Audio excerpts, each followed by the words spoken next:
But it is my great honor to be up here speaking today with these two fantastic women.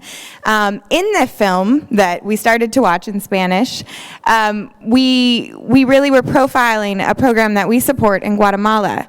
It's called Tequila Bay, and it is our joint program there for adolescent girls. And we are very honored today to have Gilda Menchu, from Guatemala, from the program. You probably would have seen her actually on the video speaking herself, but we're very, very lucky to have her here today.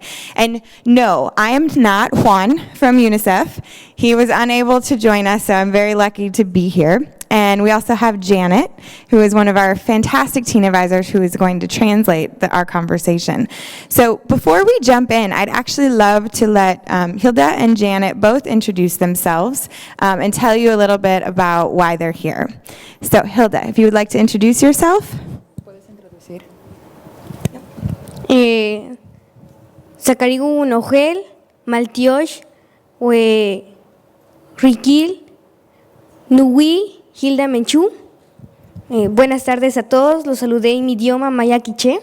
Hi, my name is Gilda, and I introduced myself with my native tongue in Quiché. Mi nombre es Gilda, tengo 15 años, soy originaria de Guatemala, vivo en un departamento llamado Totonicapán, parte del occidente de Guatemala. She is a native from Guatemala. She is 15 years old, and she lives in it's the occidental area of Guatemala. It's the rural area. Totonicapán, ¿sí? Sí, Totonicapán. Pues más que todo, el lugar a donde pertenezco es vulnerable en el sentido de que las niñas son victimizadas en varios sentidos. The place that I work, the girls are victimized in various ways. Las niñas conmigo muchas veces no tienen la oportunidad de llegar a terminar la educación primaria. The girls in my area sometimes are not able to finish primary school. Muy pocas pueden entrar a una escuela. Very few can enter school. La mentalidad que se trabaja es de que las niñas nacen para ser madres y estar en la cocina. The mentality is that a girl is born and she works in the kitchen and becomes a mom.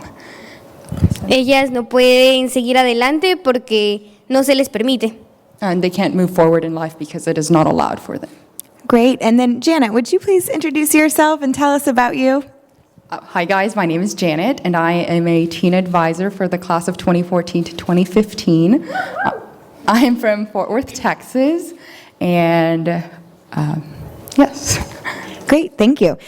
So Girl Up supports this program in Guatemala, and it is a joint program among 5 UN agencies. UNICEF, which we were just lucky enough to hear from Dr. Malhotra, who also is from UNICEF, UNFPA, which is our UN Population Fund, UN Women, UNESCO, which works on education and cultural issues, cultural heritage, and PAHO, which is the Pan American Health Organization. And jointly, those 5 agencies implement this program, and one of the implementing partners of UNICEF's is Association IDI, which is where Gilda is from. So we want to also thank her for traveling so far to be here, and I have a few questions for you and a couple for Janet, and then we're going to open it up to the audience for some questions as well, because we want you to be able to have a little bit of dialogue with Gilda. So my first question, you started to talk a little bit about the challenges that girls face. Could you expand on that? Empezaste a hablar de las cosas que las niñas sufren en tu país. ¿Puedes expandir en eso? Para darles a conocer, muchas veces como mujeres, donde yo vivo, somos marginadas. Women where I live, we are marginalized. Muchas veces las decisiones no son tomadas por nosotros, sino por personas que se apropian de nuestra vida, o eso es lo que ellos creen, de que nosotros no tenemos derecho a decidir. Many of the choices that we make are made by people who take ownership of us and make decisions for us. El problema que viven las niñas hoy en día es de que ellas resultan embarazadas 13, 14 años, pero nadie sabe por qué. The problem nowadays is that 13, 14-year-olds become pregnant and no one knows why. Y una de las grandes problemáticas es que en el área donde yo trabajo con las niñas, ellas van y van a trabajar a las fincas. One problem is that 13, 14-year-olds that in the community that I live in, they go and work in plantations with their families. Ellas van a trabajar a las fincas porque cuando es temporada de hacer cosecha, van a trabajar con la familia completa, pero corren muchos riesgos. When it is time for harvest, the families move over to the plantations and they live there with the families, and many dangers cross while they're there. Ellas van bien físicamente, pero cuando regresan golpeadas, regresan ya embarazadas, o algunas ya no regresan. They go to the plantations and they are in a healthy state, but they return. Some of them are pregnant, others are beaten, and some of them do not return. Muchas veces, en su mayoría, las niñas que ya no regresan son intercambiadas por dinero, porque en las comunidades donde se trabajan ya no es de vivir, sino de sobrevivir. The girls that do not return, it is because they are exchanged for money, and in these communities, it is no longer a way of living, but it's more of the mentality is how to survive. It's not how to live, but how to survive. Entonces los papás arreglan un matrimonio forzado, que eso hace que la niña le pertenezca literalmente a la persona que la ha comprado. So if a man buys a woman, then the family arranges for a marriage. Otro punto muy importante sería hablar sobre los derechos sexuales y reproductivos como mujeres, que no se tiene el conocimiento de que como mujeres qué funciones tiene nuestro cuerpo y por qué es nuestro cuerpo así. Okay, de las funciones. Sí. Eso es algo que hablas tú. Okay, so another thing that she talks about with these girls is about their reproductive rights, and that is just something that is shunned upon in their communities. Y muchas veces, pues, dentro de nuestro país existe una ley que ampara en que las niñas se pueden casar. In Guatemala, there is one law that allows girls to marry at 14, a los 14 años. Las niñas a los 14 y los chicos a los 16. Girls can marry at 14 and boys can marry at 16. Entonces, imaginémonos, como niñas, lo que pensamos es un gran futuro, pero en mi país se permite que se casen y muchas veces no es con un consentimiento, sino que es a fuerza. So as girls, we imagine a great future for ourselves, but in my country, we have laws that allow us to marry, and that is sometimes not a possibility for us. Otra problemática también es en que las niñas muchas veces no tienen un acceso a un centro de salud, a un hospital, porque son áreas netamente indígenas y son muy retiradas de la ciudad. Another problem is access to health care. Sometimes girls live in rural areas that there is no hospital nearby, so they are deprived of that right. También corren el riesgo en que muchas de ellas abandonan su hogar para irse a las fronteras, a vender chicles, un trabajo que en Guatemala está, lustre de zapatos y hacer tortillas. Another thing that girls do is they go to the border, so on the coast, and then they sell gum or help like make shoes. Right?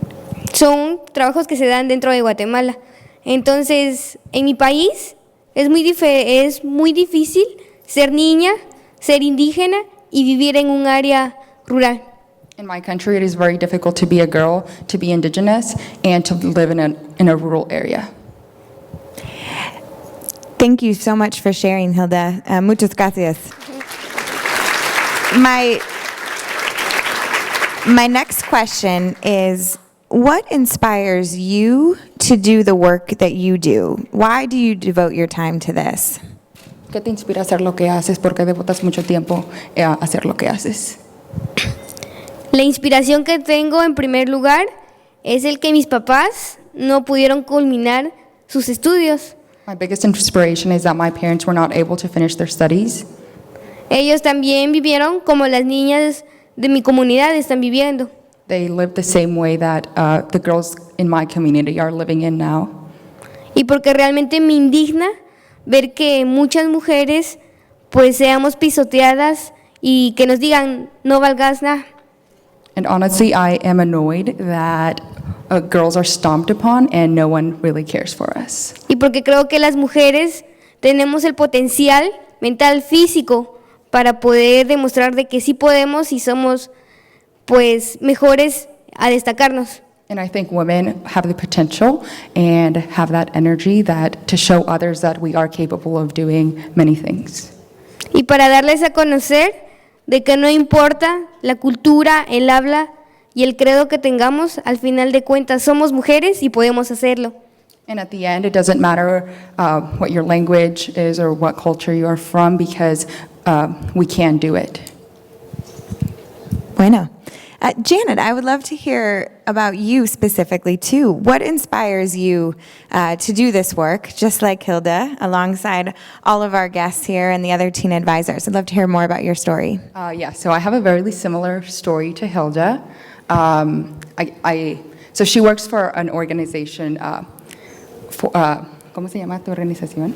¿Y del Parlamento? So it's more like a form of government in Guatemala, and she's basically a leader and helps other girls, I guess, be empowered. And so as a teen advisor, I do that as well, and it is for the same reason. I grew up with my mom. My mom only finished 2 years of elementary school, so I think graduating from elementary school was just a huge deal for me because no one in my family had finished that long of school.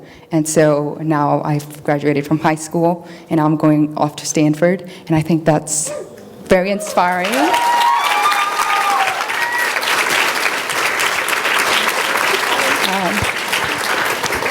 Also, a lot of the work that Girl Up does, I see, so they, you hear of like solar cookers that are brought to developing nations, and so my grandma, she still cooks out of like firewood, and so now she's having lung problems, and I think that all of the, I guess, advocacy and fundraising that Girl Up and other organizations that do for rural women, that is very, I guess I see that my family would benefit from that if, there was an organization that worked there with them.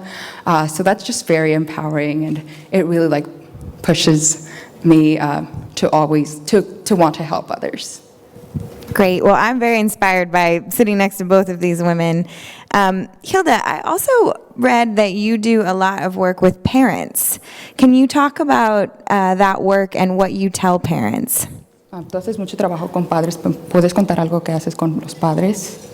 El trabajo que se realiza con ellos es de que si se sensibiliza a las niñas, es muy difícil en que una niña venga y le explique cosas a un padre, cuando su metodología es yo sé, yo sé, yo sé. Entonces hacemos escuelas para padres donde compartimos experiencias. So one thing that she does with parents is they create a classroom for her to teach parents, because sometimes if a girl were to go up to them and tell them all of like what they learn, it would be difficult for them to comprehend, since that is not the culture that they come from. Like, for example, like sexuality, that's just not something that wouldn't be accepting. And in the community that she lives in, the majority are Catholic, so I'm adding on to this.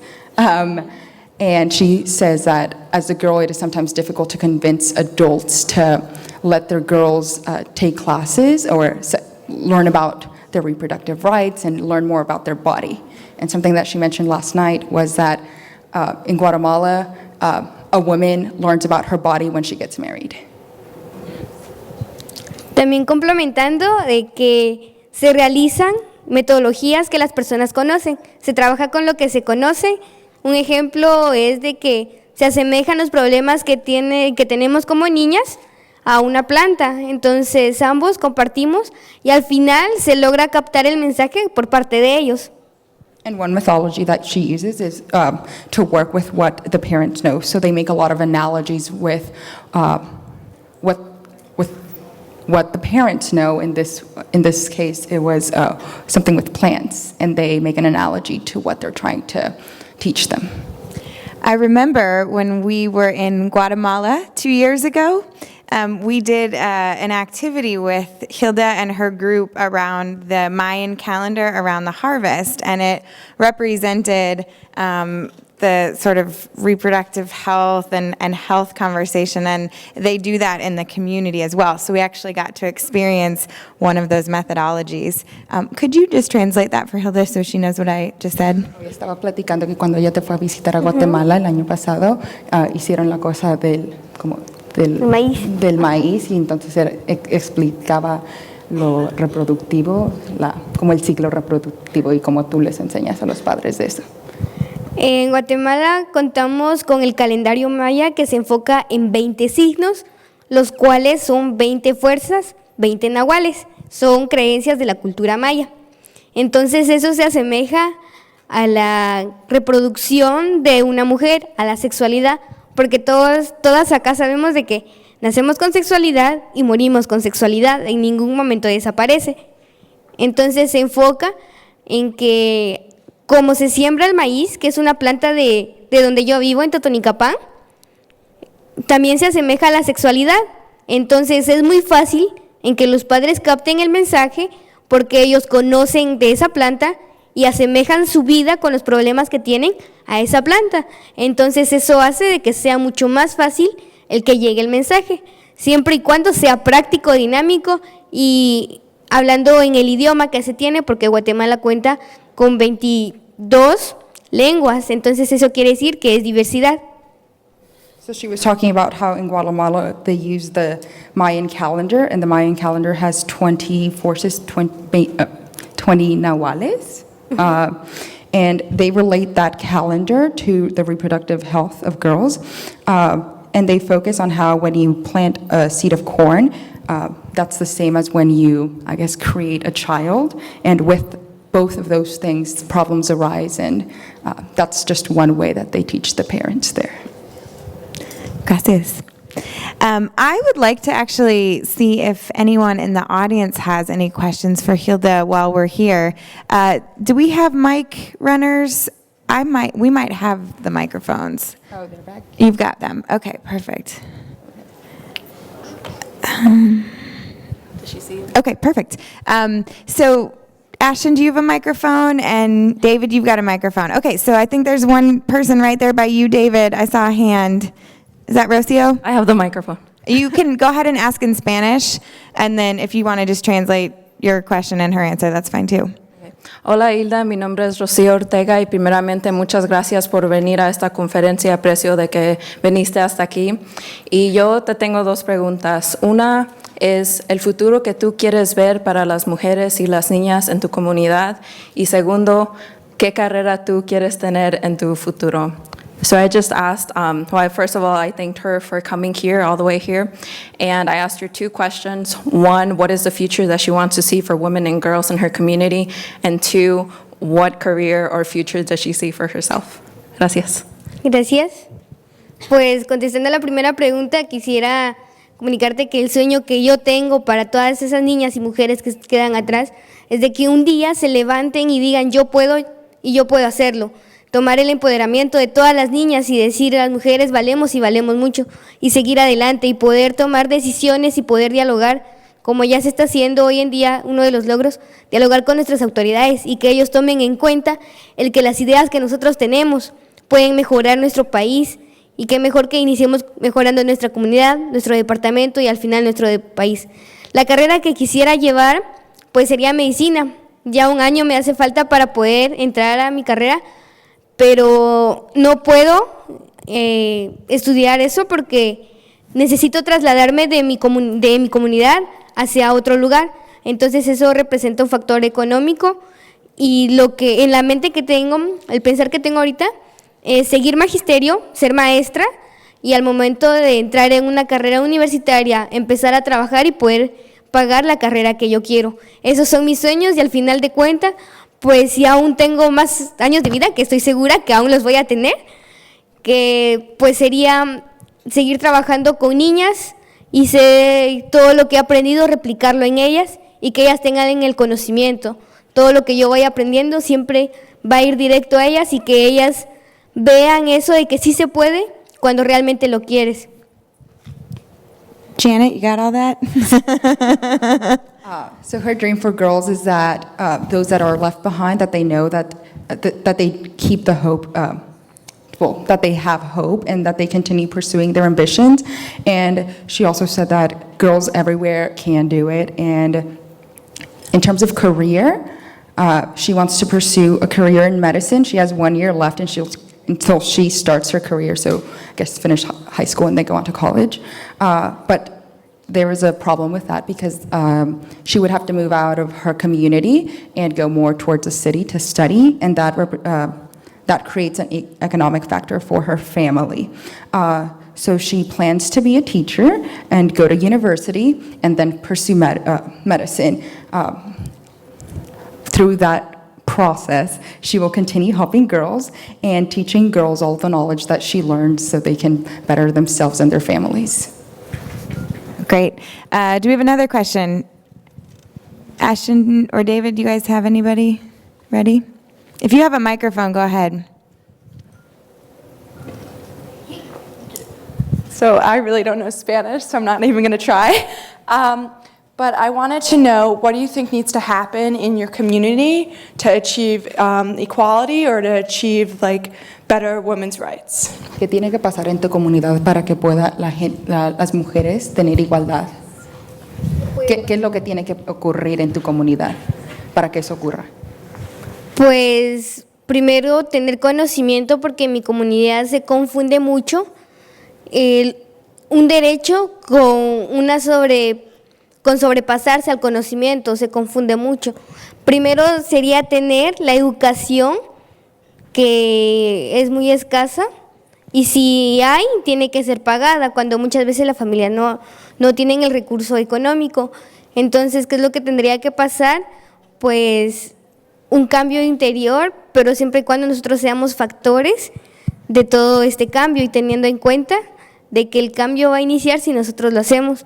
Ya con los talleres que se han tenido buenos resultados, y por lo menos eso, un paso adentro significa un logro más, y eso es lo que deberíamos de hacer todo.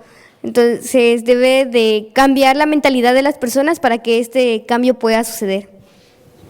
So for change to occur in her community, there needs to be a change in mentality. There are many misunderstandings between, I guess, their culture and the understanding that, I guess, other, more educated people have. And so with that, she thinks that education is a big issue in her community. Education is rare, or it's not as common, and if it is available, you need to pay for it. And again, that's another drawback that doesn't allow everyone to attend school. She says that the change needs to happen from within her community. The change will happen from the people that live there.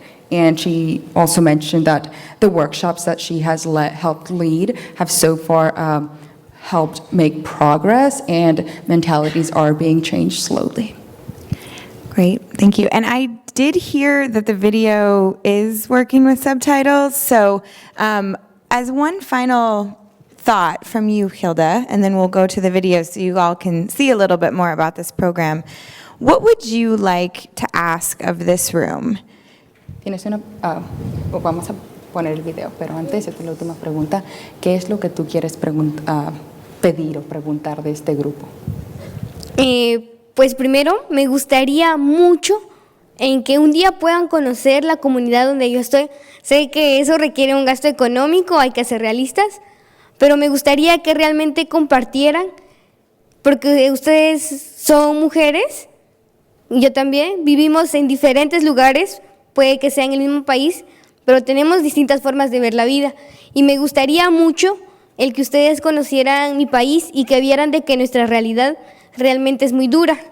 Pero también como es dura, sabemos de que tenemos propuestas de solución y con ello pues trabajar de la mano, unificar ideas para que ambos países tengan la mejora en el sentido por el cual estamos luchando. Me gustaría mucho unificar ideas, charlar con ustedes, visitar donde ustedes viven, cómo viven, compartir con ustedes al momento de estar con las demás niñas y que ustedes compartan conmigo el cómo es vivir una clase dentro de mi comunidad, cómo es charlar con ellas. Son mentes diferentes, son vidas diferentes y son sueños que muchas veces no llegan a cumplirse. Me gustaría mucho y espero que algún día se dé para que nos demos cuenta de que dentro de nuestro mundo, también como hay problemas, podemos unificar ideas para darle una respuesta a esa solución. She has a lot to ask you, I think. Janet? Okay. So one thing, the first thing that she asked was for you girls to go visit her in her country. She did understand that it was an economic factor. She said, let's be real, it does face, it can be challenging, but we are women and we share many things in common, but we could work together to find solutions for how you girls can help her country and maybe how her country can teach you girls something. She wants you girls to visit her and see that life is difficult in Guatemala, but and she reiterates that we have the same ideas and we can unify to, we can work together to improve our communities. She wants you girls, again, she repeated this many times, to visit and share, I guess, your culture with her friends, to sit in a classroom with her, and basically just get to know each other, how she goes to school, and sit through a classroom with her, and just learn more about her lifestyle. And she would also like to join one of you girls that, I guess, learn more about like the going to an American school. And at the end, she added that, okay, now my handwriting is sloppy.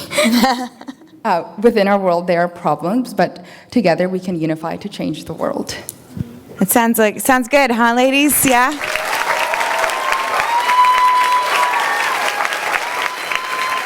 So if we can just cut to the video for a couple minutes, I think you guys will get to see a little bit more about what it looks like in the Western Highlands of Guatemala. And Gilda is with us for the next 2 days. So please take an opportunity to talk with her more. Janet, Rocio, Rebecca, I know there's a handful, probably more than a handful of you in here who are very fluent in Spanish. So if you guys can all just help continue this conversation, it's a true treat, and really we feel so honored to have Gilda with us. But I'd love for you to see a little bit of the video, and then we'll move along to the next thing. So muchas gracias, Gilda, and thank you, everyone.